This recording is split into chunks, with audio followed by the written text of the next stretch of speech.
புனிதமாக அதிமுக கோயிலாக இருக்கின்ற அந்த தலைமை கழகத்தை அடித்து நுரைக்கி மற்றவர்களை கட்சியில சேர்த்த வேணுமா?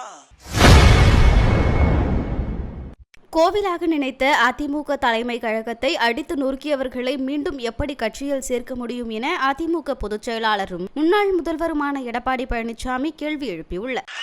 எங்களுக்கு ஆட்சி அதிகாரம் இருப்பதை விட தன்மானம் தான் எங்களுக்கு முக்கியம். அது ஒரு முள் இம்மையளவுகள் நான் விட்டு கொடுக்க மாட்டேன். சில பேரை கைக்கூலியாக வைத்துக் கொண்டு ஆட்டம் போட்டு இருக்கிறீங்க. அந்த கைக்கூலிகள் யார் என்று அடையாளம் காட்டப்பட்டு விட்டோம். அதுக்கு விரைவில் முடிவு கட்டப்படும். சில பேர் அனைத்து இந்திய அண்ணா திராவிட முன்னேற்ற கழக ஆர்சி கவிழ்ப்பதற்கு எதிர்த்து ஓட்டு போட்டாங்க. மன்னிச்சு அவர்களை அரவணைத்து துணை முதலமைச்சர் கொடுத்தோம், உயர்ந்த பதவி கொடுத்தோம். மீண்டும் அவர்கள் திருந்த பாடில்லை. புனிதமாக அதிமுக கோயிலாக இருக்கின்ற அந்த தலைமை கழகத்தை அடித்து நுரைக்கி மற்றவர்களை கட்சியில சேர்த்த வேணுமா? அது தொண்டனுடைய சொத்து. தலைமை கழகம் தொண்டனுடைய சொத்து. நீங்க போய் அடிச்சுட்டு இருக்கணும், அவரெல்லாம் கட்சியில சேர்த்திக்கணும்.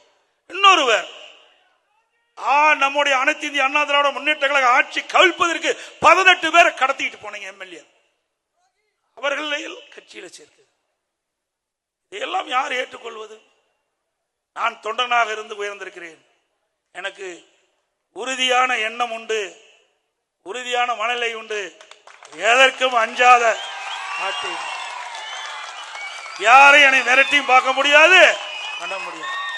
எப்பொழுது சொல்லுகின்றேன், இதுவரை கடந்த காலத்திலும் சரி, அனைத்து இந்திய அண்ணா திராவிட முன்னேற்ற கழக ஆட்சி செய்கின்ற பொழுதும் சரி, இப்பொழுதும் சரி, மத்தியிலே இருக்கின்றவர்கள் யாரும் நமக்கு எந்த அச்சுறுத்தலும் கொடுக்கலை. நமக்கு நன்மைதான் செய்தார்கள். புரட்சி தலைவி அம்மா மறைவுக்கு பிறகு சில பேர் அந்த கட்சியை கபலீகரம் பண்ண பார்த்தார்கள், ஆட்சி கவிழ்க்க பார்த்தார்கள். அதை காப்பாற்றி கொடுத்தவர்களும் யார் என்று உங்களுக்கு தெரியும். மத்தியில் இருக்கின்றவர்கள் நமக்கு காப்பாற்றி கொடுத்தார். நன்றி மறப்பது நன்று, நன்று அல்லது அன்றே மறப்பது நன்று. பல ஆண்டுக்கு முன்னாவே, 26 ஆண்டுகளுக்கு முன்னே வள்ளுவன் ஐயன் வள்ளுவன் சொல்லிவிட்டு போயிருக்கார். அப்படி நன்றியோடு நாங்கள் இருக்கிறோம். செய்திகளை உள்ளது உள்ளபடி தெரிந்து கொள்ள ரெஃப்ளெக்ட் நியூஸை சப்ஸ்கிரைப் பண்ணுங்க.